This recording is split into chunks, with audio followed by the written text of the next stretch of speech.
Hello, my beautiful souls. Welcome back to my channel. Please like, share, and subscribe my channel. Thank you. Shri Shivpuran Shatrudra संहिता 23वां अध्याय ऋषभावतार लीला वर्णन। नंदीश्वर बोले, हे सनत कुमार जी, कल्याणकारी भगवान शिव ने अपने भक्तों की रक्षा के लिए ऋषभ का रूप धारण किया और पाताल की ओर चल पड़े। भगवान शिव ने भयंकर गर्जना के साथ पाताल में प्रवेश किया। उस प्रचंड गर्जना से पातालवासी व्याकुल हो गए और उनके नगर में विध्वंस होने लगा। इस प्रकार की गर्जना को सुनकर असुरों को संदेह हुआ, पर जब उन्हें पता चला कि भगवान शिव ऋषभ रूप धारण करके युद्ध करने आए हैं, तो वे भी अपनी पूरी शक्ति से उनसे युद्ध करने लगे।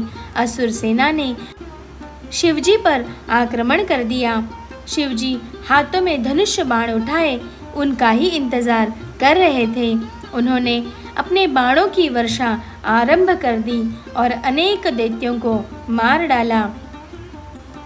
बैल का रूप धारण किए हुए कल्याणकारी शिवजी ने अपने सींगों व खुरों से भी अनेक दैत्यों को मृत्यु के घाट उतार दिया और बहुत से दैत्यों को घायल कर दिया।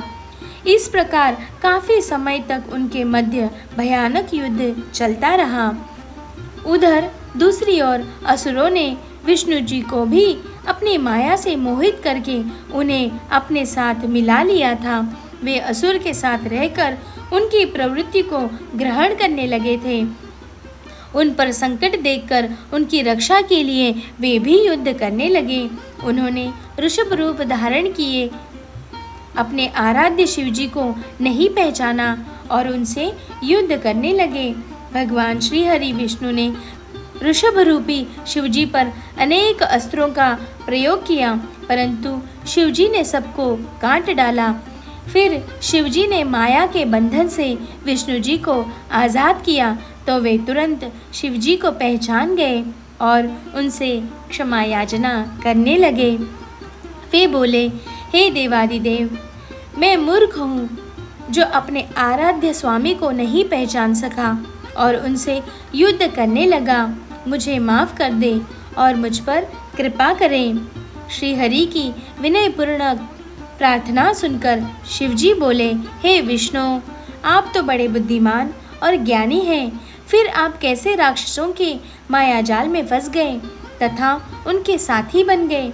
शिवजी की बातें सुनकर विष्णु जी शर्म के मारे नीचे देखने लगे।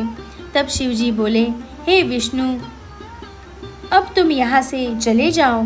यह कहकर शिवजी ने उनका सुदर्शन चक्र ले लिया और उनके स्थान पर तेज सूर्य नामक दूसरा सुदर्शन चक्र उन्हें दिया। तत्पश्चात विष्णु जी स्वर्ग को चले गए। उनका मोह दूर हो गया था। शिवजी भी दैत्यों को उनकी करनी का फल देकर वहां से अंतर्धान हो गए।